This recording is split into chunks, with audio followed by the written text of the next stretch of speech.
gather together in recognition of one power and one presence and one life and one love, to be reminded of our true identity, that the I am presence is who we are, and the I am is what God is. We are here gathered today in celebration of this life. We're here in support of one another, blessing one another, joining together in this circle of light and love. And I know that everything that we do today is to the glory of the infinite presence of God. So I'm blessing Ray Davis and his magnificent gift, and blessing each one of us here gathered, knowing it's a high and holy way to celebrate life and love. And with great gratitude and rejoicing, I release this word to the activity of the law. I know that it's already done, and I just let it be so. And so it is. Amen. Thank you. That feels good. So, Ray Davis, are you there? There you are, Ray. Hello. Good morning, everybody. Good morning, good evening, good midday, good whatever you find yourself in when you are hearing. Good morning, hello. It is good to see you, Reverend Greta. Thank you. Delighted to be with you, Ray. Yeah, likewise, likewise. This is a wonderful day. This is the day the Lord has made. Let us rejoice and be glad in it. Yeah. Yeah. And I guess that means however the day finds us. Um, we may be dealing with difficult circumstances, or it may just be a relaxing, easy day. Either way, we rejoice in the fact that we have life. I'm rejoicing I have life today. I'm just going to decide to do that. And the song that I've chosen to sing this morning, the first one this morning, is a personal favorite of my wife's. Oh. Yeah, she loves this song. She often tells me that it's ringing in her mind. I guess it's this is the right kind of earworm that you want. Something high vibe, something that affirms that we are one in the one. So I'm going to sing this song. This was singing in me this morning, so I'm going to allow it to sing through me. This is a song in of devotion to the Shekhinah, the feminine aspect of the living one, that which forms us, which gives us life and guides us through this incarnation. So this is a song called My One.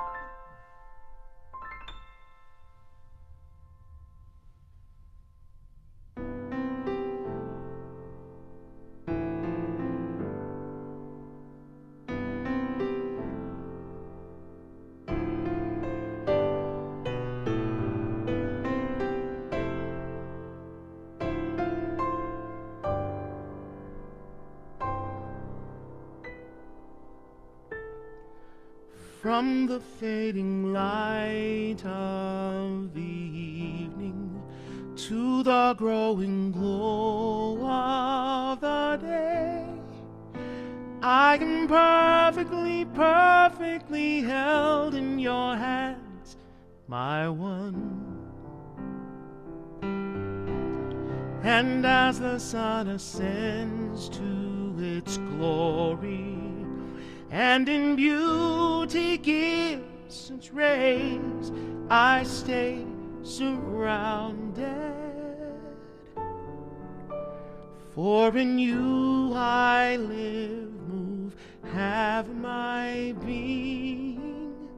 Do I love you, my one? I do. There is none to love but you. There is nothing that can undo my love for you. my one. If I feel afraid for my future, or believe that no one really cares, still I'm perfectly held in your hands, my one, my one. So whether I ascend in bright ecstasy or fall in dark despair, I'm there surrounded. For there's nowhere where your love can't find me. Do I love you, my one? I do. There is none to love but you. There is nothing that can undo my love for you, my one, my one. Baruch atah Adonai, my one.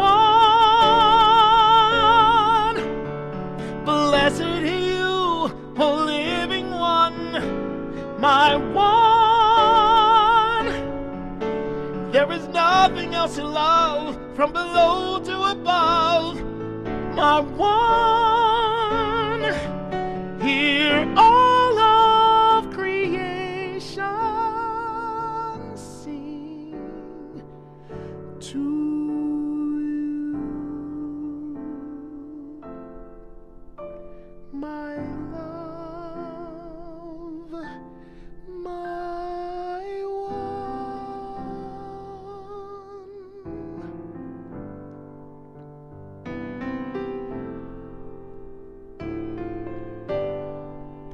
Do I love you, my one? I do. There is none to love but you. There is nothing that can undo my love for you, my one,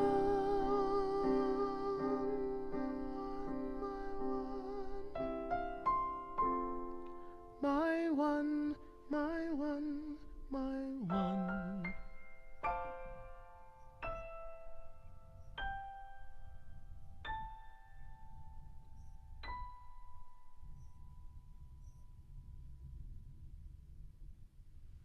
Beautiful. Absolutely beautiful. Thank you so much, Ray. Oh my goodness. You know what? I'm blessing that first piano teacher who taught you how to find middle C on the keyboard. Because look what happened. Oh, praise God. So That's beautiful. joy. That's my joy. It's my joy to bring it. Thank you.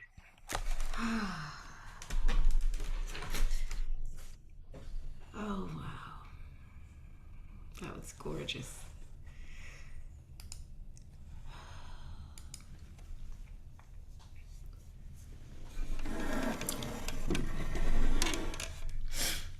You know, last week the topic was thank you for the pure in heart, and it was like a prayer of gratitude for those people that are blessed to be able to see God and they are pure in heart.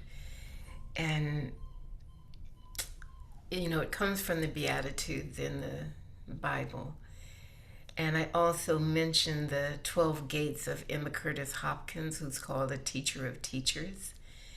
And the topic today is that you are one of the 144,000. And, you know, it just came up, and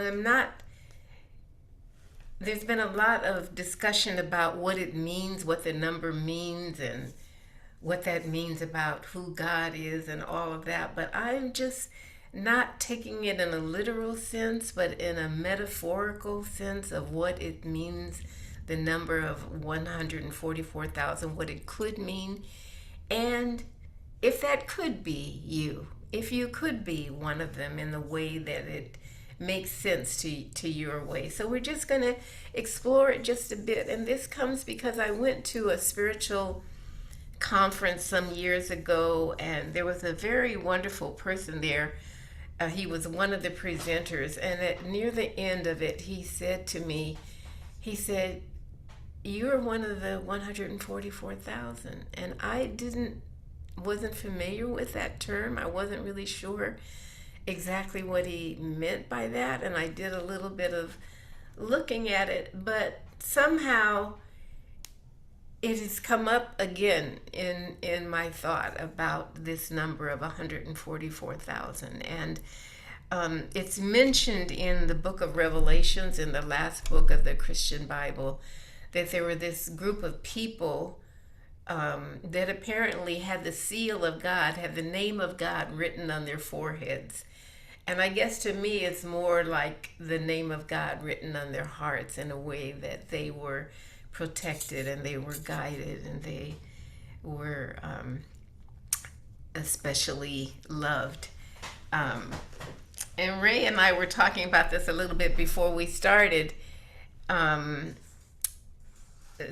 I was talking to him about the people that we saw praying for the Dodgers to win, or praying for the Blue Jays to win, as if the Spirit of God would choose sides and want one team over another, as if the Spirit of God could be against any of its creation.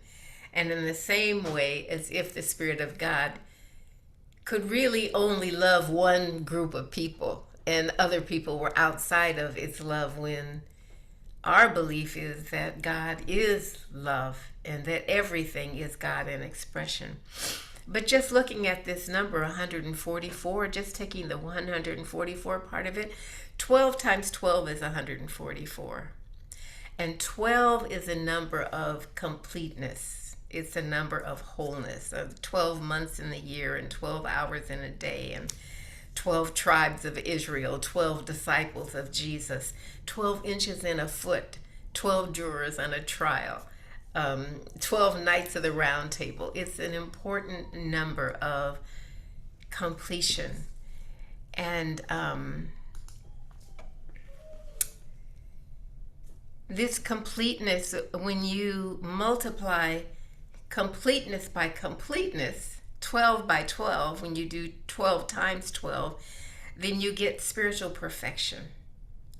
And the spiritual perfection is like the idea of your human self and your spiritual self.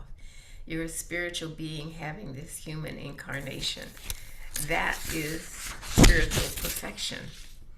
Now, 1,000 is a number of infinite possibilities. 1,000 is the idea of unlimited manifestation of good.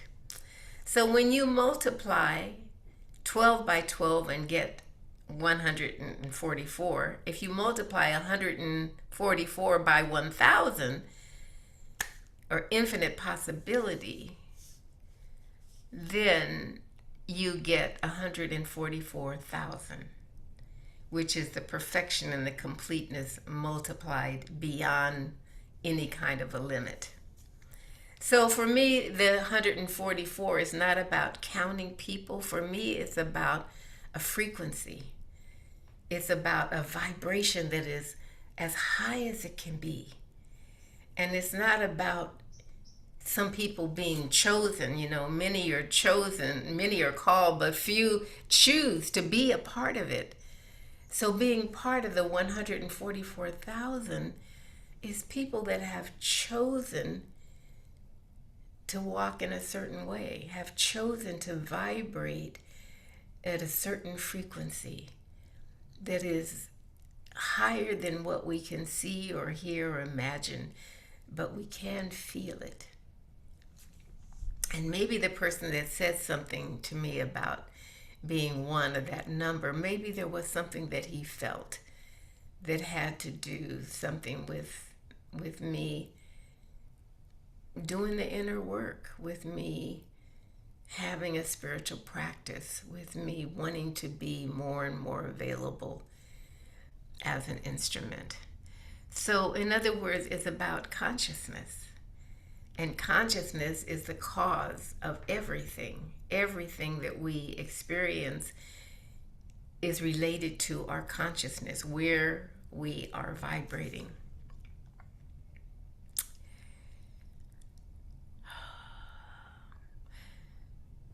So what I didn't say last week was, when I was talking about the 12 gates, was that Emma Curtis Hopkins, who wrote the piece called The 12 Gates, she was giving us a key to consciousness, a key to the vibration of 144,000. That these 12 gates in Revelations, in the book of Revelations, it's talking about the city of the New Jerusalem, and that there are 12 gates. And the gates aren't made out of wood or iron, they're made out of pearl. These 12 gates. And the 12 gates that she talks about, they're 12 declarations of spiritual truth. And as you enter the gates with thanksgiving and praise, you begin to walk in the vibration of unlimited good. The gates are made of awareness. They're made of realization, entering in. So I just wanted to remind you, in case you weren't here last week, and it's a good thing for me to remind myself of these 12 gates, because really and truly, I told you about how I've been memorizing them, and I say them every morning and usually every night as well. And it really is changing. It's something changing me inside, because I've memorized it. It's playing in the background when I become aware of certain things, and I'm wondering, is this maintaining the vibration, or is this losing the vibration? So the first gate is so simple, and if you were here last week, I suggested that you take the first 3 and just say them like 3 times a day. And the first one, there's good for me. There's good for me. Not it's all mixed up with bad stuff. It's not just good for all the smart people or all the religious people or the spiritual people. There is good for me, and it's here.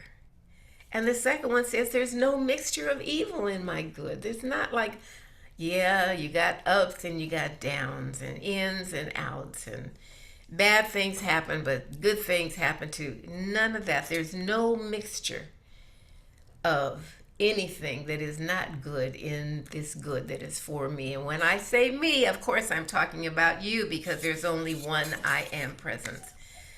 And the third one is so simple. It's God is all. It's not God is some people, or God is sometime, or God is in some places.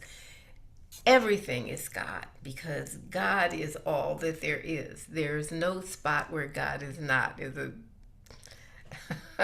a simple way of saying it. It's our belief that there's good for us. There's no mixture of anything that's not good, and that's because God is all that there is. So that's like the foundation. That's the place that we're starting from. And then for the next 3, the fourth one is, I believe that the true God is working with me and through me and by me and for me to make me a living demonstration of omnipresence, omnipotence, omniscient goodness. Omni, we said, just means all. So God is working with me and on me to make me this example of spirituality, of goodness that is all good, that's everywhere present, that's all powerful and all knowing. That's what God is doing right now with me, which means, of course, what God is doing right now for you and with you. And the 5th one is that because God is working with me, I mean, it doesn't say that, but it naturally follows that as a spirit, I can preach the gospel. I can heal the sick.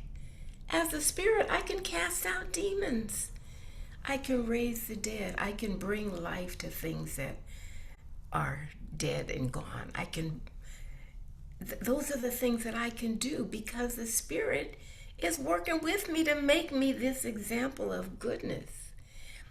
And then the sixth one is I can do these things. It doesn't say that, but it naturally follows that I understand the secret of instantaneous spiritual demonstration.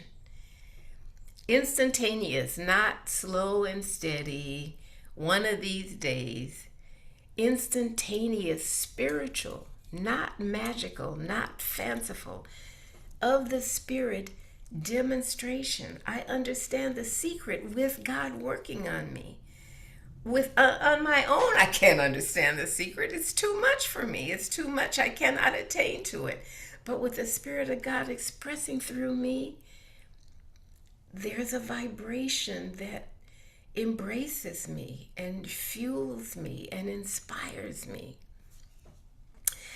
And so these three kind of, they activate, they explain my authority. They explain the permission and the power that I have to do these things because the Spirit of God is doing them through me.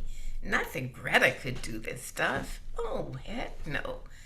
But the Spirit of God can and does do them through you to the degree that you have said, yes, make me a demonstration of goodness. I'm willing. I'm ready. Yes. To me, that is what the 144,000 stands for, the people that have said, yes, here I am. Show me. Use me. And then the next three are the gates of non-accusation. The next three are where I say, I hold no accusations against the people of God. I hold no accusations against them. I do not accuse the people of God of being deceived or of deceiving other people. I do not accuse the people of God of being sinners. I do not accuse the people of God. Everybody is a person of God. Everybody is created. It's not saying, oh, I'm not going to talk bad about these people because they're the good people, but, I have to talk bad about them because, when passing through these gates, you say, I hold no accusations. I just don't. So this is where we have to just stop for a minute because almost everything we do these days is about accusations. Our news cycle, our social media, everything is about, it's almost like you have a sacred trust that you're going to accuse other people, because if you're not accusing other people, you might be one of them. And so we're divided right down the middle, right? The country is divided. Our families are sometimes divided based upon who you voted for. Social media is like a battleground. We've all dug in, and those are the bad people, and we're the good guys. My little grandson the other day, he was upset because he wanted to be all of his friends to be bad guys together. That was his idea. It was going to be fun. And he was disappointed because they were talking about how somebody had to be the good guys. It's like so clearly ingrained in all of us that there are good people and there are bad people, but not in the mind of God. God doesn't accuse anybody. God doesn't accuse me when I fall short. Why? Because God doesn't know anything about that. God is about love. And we're created in His image and likeness, and we're here about love as well. Emma Curtis Hopkins says, I hold no accusations against any of the people of God. And so if I say that, it's not because I don't have my boundaries. It's not because I'm trying to get myself hurt.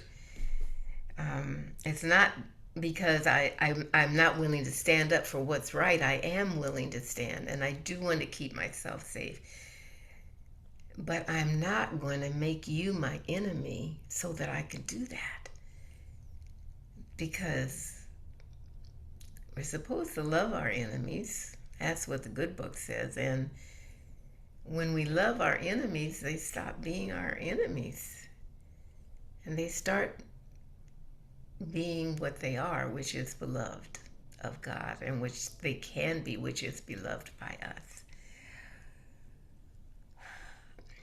To me, the people that are part of this high vibration look past what appears, because the good book says, don't judge by appearances. Look past what it looks like and know something higher than that. It means looking past somebody that appears to have some dis-ease and know their wholeness and their perfection, and know that the Spirit of God is with them and healing them. It doesn't mean I don't care about that person. I don't need to care. It's deep caring. It's so deep that it's loving. And it's loving the absolute truth beyond what it looks like to me, because what it looks like to me is based upon my experiences, my beliefs, and what I got running in the back of my mind, all of that stuff. But the vibration of God is higher than the vibration of human. And what we are is spiritual beings having a human experience.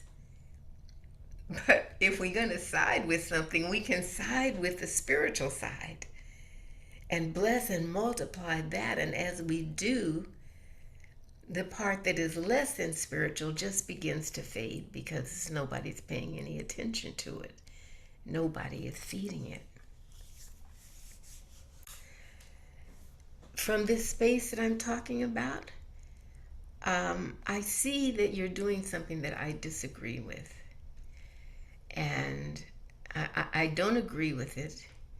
I'm going to do everything that I can to change it. But I'm not going to make you my enemy. Martin Luther King said, don't let anybody drag you so low as to hate them. If I'm hating you because you're doing what I think are hateful things, then I'm one of the haters. Going to have to look around to find somebody that will recognize me as a hater who hates the haters, as if that makes it somehow better. No, that is against spiritual law. And spiritual law is truth. And that is what heals us.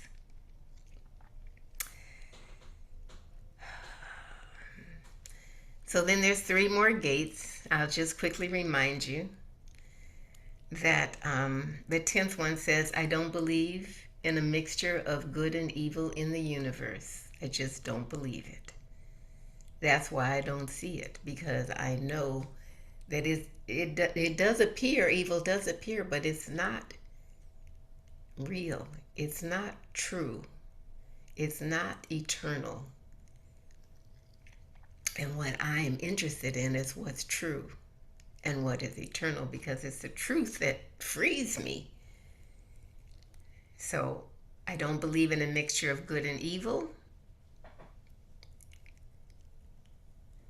The 11th gate says, I cannot admit that there is any foolishness or ignorance or weakness or old age failure in something that is omnipresent and omnipotent and omniscient. It's just impossible for anybody to be labeled foolish when God can't be foolish. And everybody is an expression of God. So it might appear to you that I'm acting in a foolish way.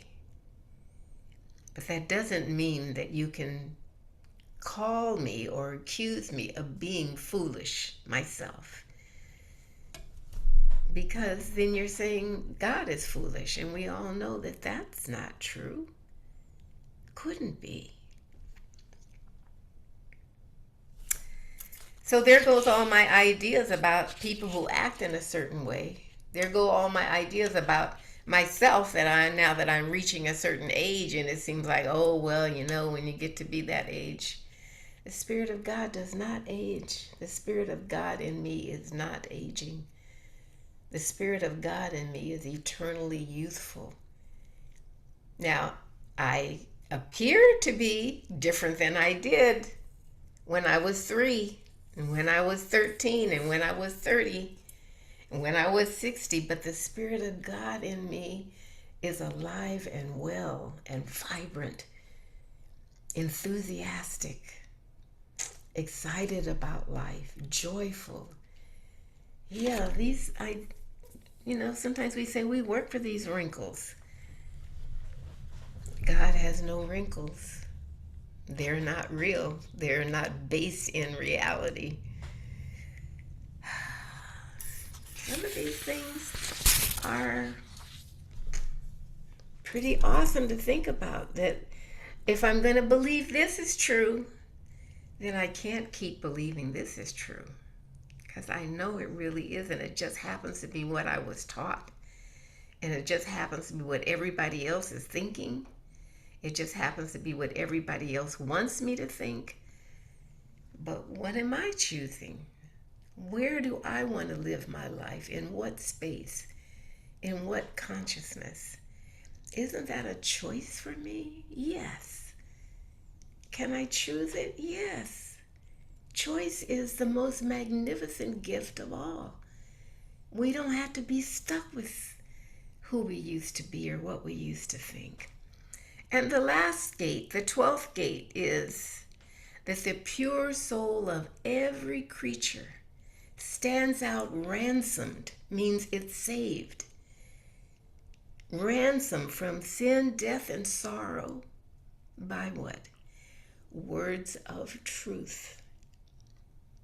Every creature, not just the good people, not just the bad people, everything that lives is ransomed, is saved, is made whole, is protected from sin and death and sorrow by the words of truth. The words of truth that express the qualities of truth, which are love and beauty and peace and harmony and health and wholeness, cooperation, compassion. All of these qualities, all of these words, the words themselves carry the vibration. You can sense yourself when somebody is speaking words and they're like the expression of talking in the gutter. You can feel how that affects you, how it brings you down.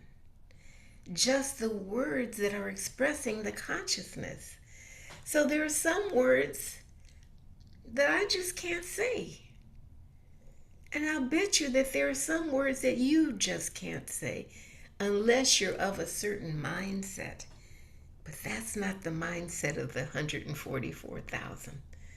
It's not the mindset that is aligned with the presence, with the truth, with the love, with the life that we are here to live. And so, I don't know what the man at the conference had in mind, but what I am saying to you is that there is a choice, and there is a place of a very high frequency that is where you come from, is where you are returning, is where you can be in this moment in your life. You can just decide. So last week I said take the first three and just read them 3 times a day. I don't know if you got to do that. If you didn't get to and you would like to kind of check out what this might feel like, then I offer that to you. And I posted it on Facebook and I'll repost it again, the first three. If you did it and you're ready for the next step, then take the next three. Take the next three where you believe that God is working with you and through you to make you this example. And where you believe that with the Spirit acting through you that you can heal the sick and cast out demons. And the one where you believe that you understand the secret of instantaneous spiritual demonstration. And the instantaneous spiritual demonstration may be how you feel if you just add these 3 statements to what you're already saying. Write it out, print it out, memorize it, think about it. Just first thing in the morning, last thing at night. I used to, when I get up out of bed, I do my meditation, I do my exercise. I used to take my phone with me into the bathroom while I was waiting for the hot water. I could look at my phone. Now I take the 12 steps with me and I read the 12 steps while I'm waiting. It's changing everything. It's just an invitation to you to make the choices that you are able to make and that you feel called to make. And if all of this sounds like a bunch of gibberish, that's absolutely okay too. There's something in you that's resonating with it because you're here today and because you're still listening to this. There's something about your frequency, your vibration, your willingness to be more aligned with the Spirit. And so I give thanks. I give thanks for this moment of realization. I give thanks for this moment of remembering. I give thanks for this moment of choice. I'm grateful to bless all of us here gathered. I'm grateful to bless all of the creatures of God, all of the creations of God, all of the people of God, all of the children of God, the animals and the plants and the environment. I'm blessing all the places where people are having difficult times and where there is war and dissension and starvation and famine. I'm knowing the presence of God there. I'm knowing a shift in consciousness. I'm knowing something that is rising in us that brings about a new day and a new way of being alive in the Spirit. Blessing those that are struggling with some dis-ease of the physical body or emotional, mental, knowing the peace of God and the calm of God and the healing of God and the wholeness, the perfection of God, right where each of us is. We draw the circle wide enough to include everybody in this circle of love and light, a circle of good for every one of us. For this and for so much more, I'm eternally grateful and thankful, and I just let it be. And I do that by saying, and so it is. And so it is. Amen.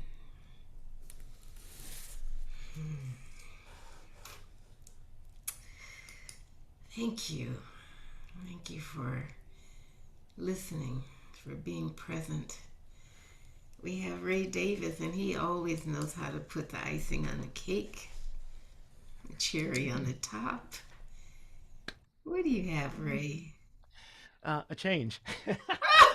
Always, a change is going to come. Well, yeah.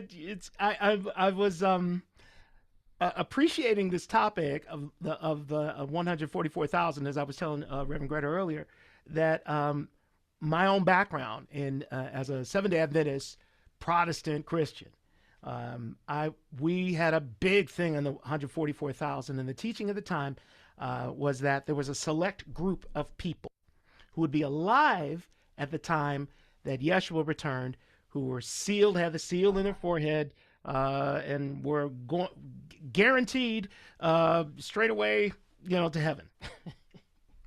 There's more to it, but so this song expresses a new understanding of the idea of salvation, that we are all intended to be reunited in spirit with the all from whom we have come. Yes. So this song is called Road to Heaven. Oh. Road to Heaven 564. Yeah. Is Road this to a Heaven. new song, Ray? I'm not I familiar. think I've tried doing it before.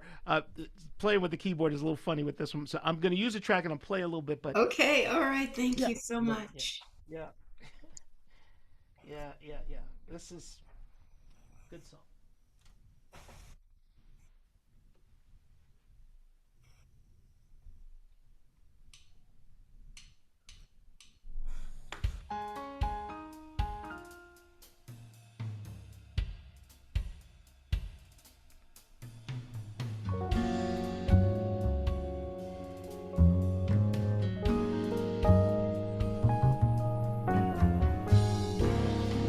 Ooh, ooh, ooh,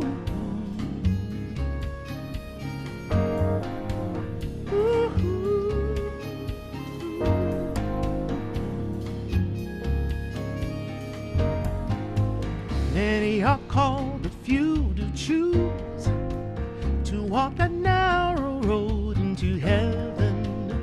Prefer they, it seems, to play and wander wide and far among the lost and found.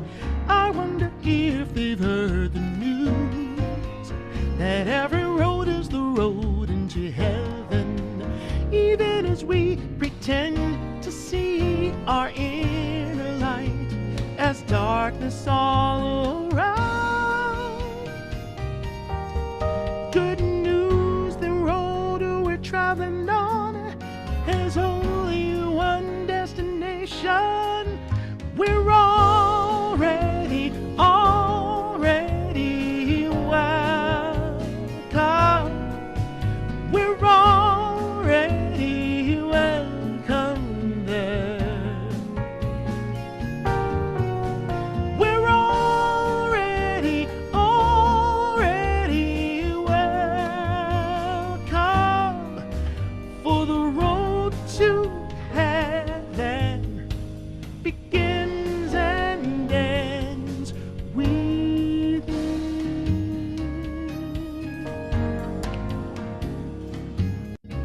La, la, la.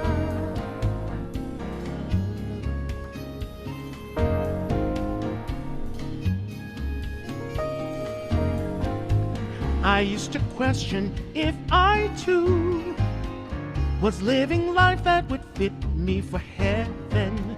If any fault or failures found by some around could truly damp my soul. Amazing, this grace some sing of can't be just for some. It's crazy to deny the one who gives the grace, who sets trillions of stars in space, who knows its life as every race beneath the sun. The one, bottom, bottom.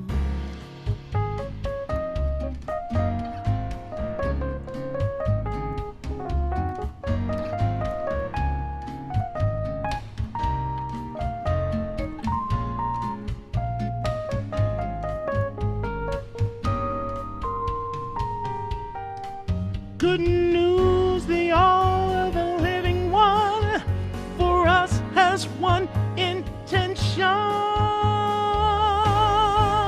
We're already welcome.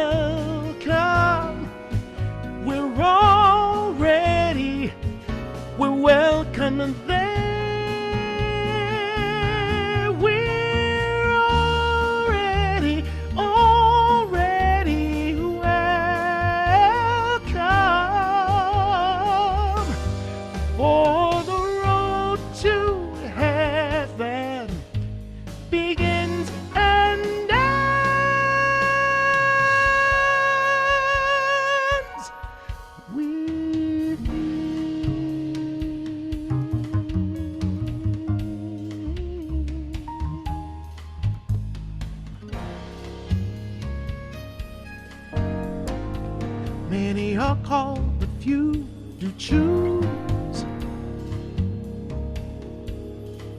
I wonder if they've heard the news.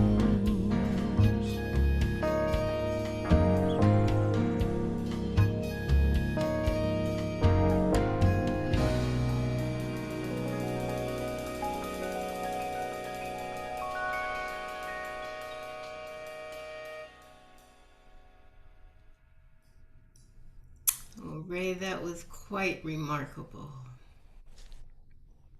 Already welcome. Already welcome there. Oh, God bless you. Thank you, Ray. You're such a gift to this ministry. It's my joy. It's my joy. Thank you. Thank you. Oh, that was amazing. Well, looks like it's about the time for us to close for today. An opportunity for me to thank you for being here, to thank you for being willing to support the ministry in any way that works with you, works for you, in any amount. Every gift is appreciated and every gift is a part of supporting the ministry. Thank you so much. I also want to say that today we're meeting in the upper room. Right after this, we're going to close everything out.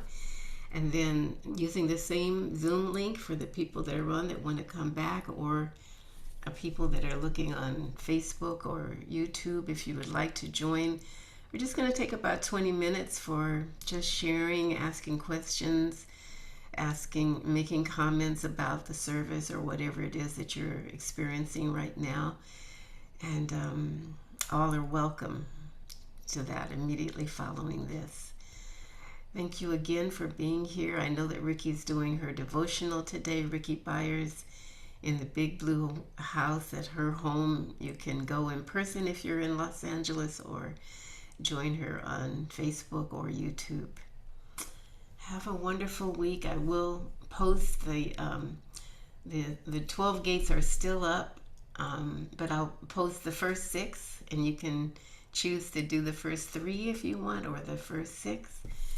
And let me know any change that you're aware of, anything that happens, any shift that you experience. Email me at revgreta@me.com, or you can make any comment that you want in the chat box or the comment box.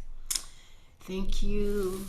God bless you. Thank you for being here. I'm going to go back to the gallery view in case there's anybody here on Zoom that wants to open their camera or say anything, or just delighted to be with you. Thank you all so much, and you're welcome to just drop out and drop back in.